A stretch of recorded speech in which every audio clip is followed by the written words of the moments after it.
ইয়া আইয়ুহাল্লাযীনা আমানু লা তুকদ্দিমু বাইনা ইয়াদাইহিল্লাহি ওয়া রাসূলিহি ওয়াত্তাকুল্লাহ।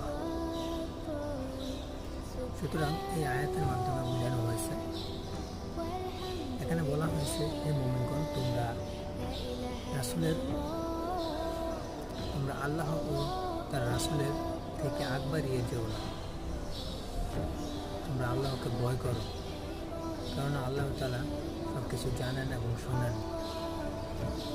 সুতরাং আমরা যারা রাসূল সাল্লাল্লাহু আলাইহি ওয়াসাল্লামের জীবন আদর্শকে মেনে চলার সিদ্ধান্ত নিয়েছি, তাদের উচিত যে কোরআন যেহেতু রাসূল সাল্লাল্লাহু আলাইহি চরিত্র, তো কোরআন যা বলে, রাসূল সাল্লাল্লাহু আলাইহি যা বলেছেন, যা করেছেন, যা নির্দেশন করার জন্য তাই করব, তার থেকে বেশি কিছু আমরা করতে যাব না।